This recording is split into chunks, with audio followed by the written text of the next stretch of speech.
Hey there everyone, and thank you so much for clicking on this video. So, in this episode of Review Flicks, we're going to be discussing everything to do with Spider-Man 4, and it looks like Sony and Marvel are at loggerheads and can't decide where to take the story next. So, if you are new around here, consider hitting that subscribe button so you can stay up to date with all the movie and streaming news we have going on this channel. And with that down, we're going to be jumping into this article from Comic Flick News. Spider-Man 4, Sony rumoured multiverse plans spark debate among MCU fans. So, since their triumphant return to the Marvel franchise in 2021's Spider-Man No Way Home, fans have been eagerly craving more Tobey Maguire and Andrew Garfield Spider-Man. However, recent reports of conflict between Sony and Marvel Studios over the direction of Spider-Man 4 have sparked debate about what fans truly want from the beloved characters. So it goes without saying that during this video we're going to be talking about spoilers for Spider-Man No Way Home, but if you haven't seen the movie yet, then you're obviously not that interested anyway. But let's continue. So when it comes to the end of the movie, obviously nobody remembers Peter Parker. He's living in that apartment. It's kind of reset his life back to the more street level kind of Spider-Man style of movie. That's where it was going to continue on to next. But there's this kind of debate going around whether they should bring back Tobey Maguire and Andrew Garfield, do another multiverse movie, or should they continue on with, the reset universe where nobody knows Peter Parker, and it continues on with the street level kind of Spider-Man, which I think is what most people want. But anyway, while that debate goes on, let's keep reading and see what we can learn about what this article has to say on this issue of Spider-Man 4. So, according to insider Daniel Rickman, he seems to be an insider within the studio. I'm not sure if he works for a particular studio, but he gets a lot of scoops right, so we do follow him quite closely on the channel. So Sony is pushing for Spider-Man 4 to replicate the multiverse success of No Way Home, aiming to include Maguire and Garfield once again to capitalize on the film's popularity. On the other hand, Marvel Studios' Kevin Feige is inclined towards grounding Spider-Man back in his own universe, focusing on the characters currently being developed outside the multiverse storyline. So yeah, like I said, there's kind of two thoughts when it comes to Spider-Man 4. It looks like kind of Sony want to go back to the multiverse route and then include all the Spider-Men, bring them back from No Way Home, Garfield and Andrew. And it looks like Kevin Feige wants to go to the more grounded kind of street level version of Spider-Man, which I think is what most fans want. But it's a huge debate. I mean, is it going to feel a bit gimmicky if they bring back the other two Spider-Men once again? And I think most people want them to have their own films. They definitely want an Amazing Spider-Man 3, and they definitely want a Spider-Man 4 for Tobey Maguire as well. But to have Tom Holland's Spider-Man and to have the other two Spider-Mans all having single films, there's no way that's going to happen because Sony is not going to allow Marvel to compete with them and vice versa. So, Feige's approach potentially sets up Holland's Peter Parker for confrontations with villains like Kingpin or the MCU's version of Venom, which is what everybody wants. So, as hinted in No Way Home's post-credit scene, despite the nostalgia-driven acclaim for No Way Home, fans have criticised Sony's reported plans, fearing they could dilute the essence of what made the previous film so special. Yeah, so like I said, it's going to feel a bit gimmicky if they bring back the multiverse Spider-Man once again. It's kind of like, okay, it was great, it was amazing, it was really cool to see on screen in No Way Home, seeing Andrew Garfield and having Tobey Maguire. But to bring them back again, are we just going back to the well again? Is it just going to be the same thing again? We want the more grounded, street-level kind of Spider-Man. I think that's what most fans want. After the whole debacle of what the multiverse has been, people want a more grounded take, going back to the kind of Infinity Saga, the earlier films of the MCU, where everything felt a bit more grounded and a bit less kind of spectacular, multiversal kind of craziness, So, as the debate rages on, it's remained to be seen which direction Spider-Man 4 will ultimately take, and whether it will satisfy the diverse desires of the fans clamoring for more Spider-Man adventures. So, we have some tweets here from different people regarding this kind of debate about where to take Spider-Man 4. So we're going to have a quick read of some of these tweets, and let's just see what people are saying when it comes to this kind of argument over where to take the franchise next.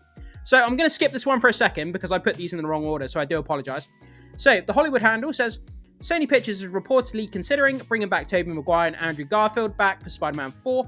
Kevin Feige wants the movie to be more grounded, while Sony wants it to be huge. And then in response to that, MT put Sony needs to chill with Tobey and Andrew, focus on making a street-level Spider-Man 4. then maybe include them in a post-credit scene, and then tease as No Way Home reunion for Spider-Man 5. That's quite a good way to do it, because that's like having your cake and eating it too.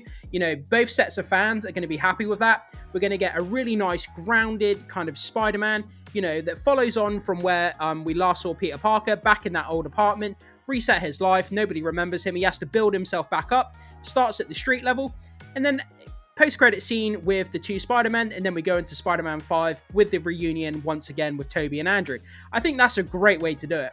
So a Venom Dark Matter story can open the multiverse for Peter like it did for Spot and Wanda. Yeah, I mean, I think that's a great way of doing it, and that's a good compromise, whether they're going to go down that route. And hopefully we get Venom in there somewhere, because a lot of people want Venom, you know? So, from Jake Who Remains, look, I love them together on screen, and if you want to do it again, please just do a whole separate multiverse movie. I really want this street level Civil War type event. That's also been rumored for Spider-Man 4. It makes more sense than another multiverse movie. Yeah, like I said, after the whole kind of multiverse thing, it hasn't really landed with fans when it comes to the MCU. And I think people just want to go back to the street level kind of superhero, you know, just make it simple again, rather than this fantastical multiverse, you know, going through portals and all this stuff. I think people just get a little bit tired. It's a bit too fantastical. The brain, like the realism, people's brains just can't stretch that far. And having Spider-Man back in New York, fighting, you know, street level thugs and villains, potentially the Kingpin, which I think are what a lot of people would want. I think that would go down better than having another multiverse movie. So from Jack, I want to see all of them team up in Spider-Man 4 to beat the shit out of Kingpin so bad. That would be great. So Spider-Man, Daredevil, Kate Bishop, and Echo. I don't really care about Echo. I've kind of fallen off of that character. I mean, the series was okay, only because it had Kingpin in it, but other than that, it wasn't that good.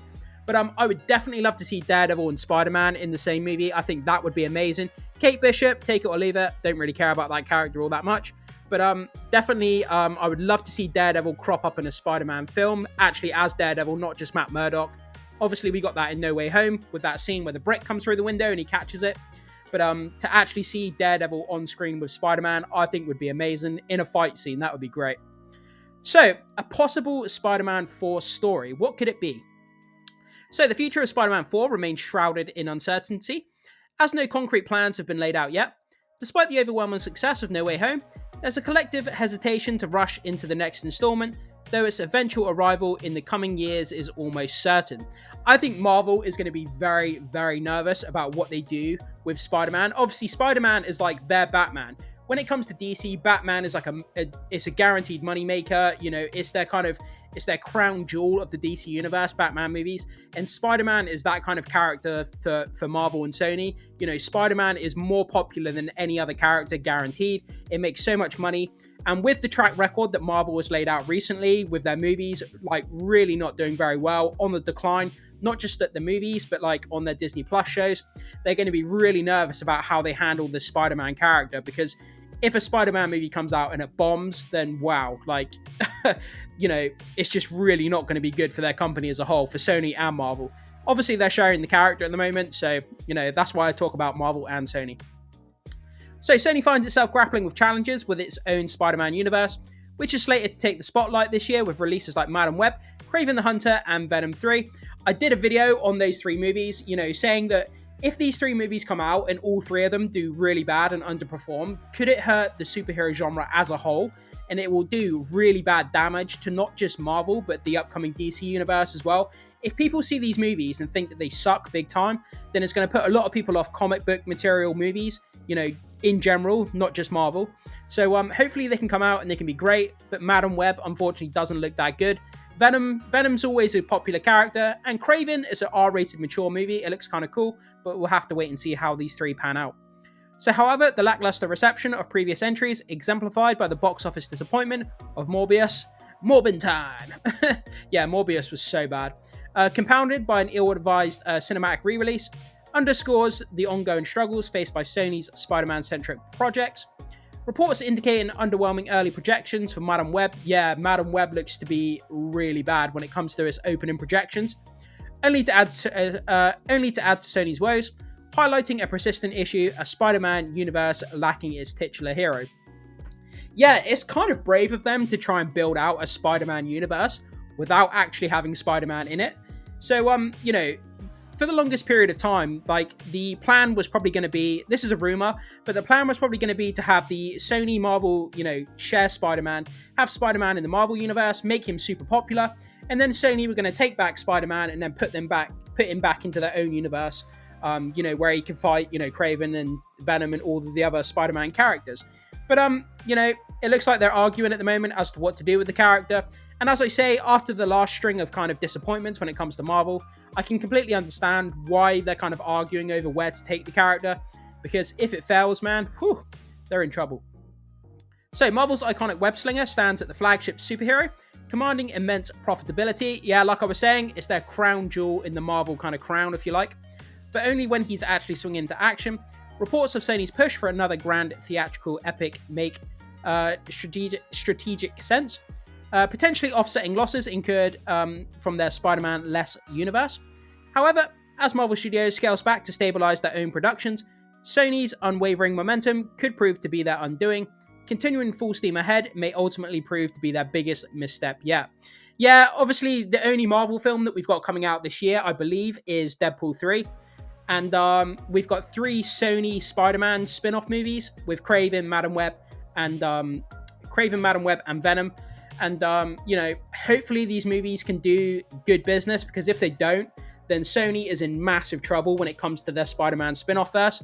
But we'll have to see how it goes. I really hope those movies do well. Madam Web, projections are bad. The trailers didn't look good. And, it's really not looking good for that movie. But I'm going to try and leave my baggage at the door, try and go in and watch it with a clean slate, and hopefully just see if it's any good or not. But yeah, guys, so when it comes to Spider-Man 4, looks like Sony and Marvel are kind of, as I say, having arguments as to where to take the character next, in light of the kind of string of disappointments that they've recently had when it comes to their theatrical releases. So guys, jump into the comment section, let me know what you think about this. If you were in charge of running Spider-Man 4, if you were to get a call from the executives and say, where do you want to take Spider-Man 4? Are you going to go the more multiverse with Andrew Garfield and Tobey Maguire? Or are you going to pick the more street level kind of grounded Spider-Man 4 movie? Let me know what you think, guys. Can't wait to hear what you have to say. Thank you so much for watching, and I will see you soon.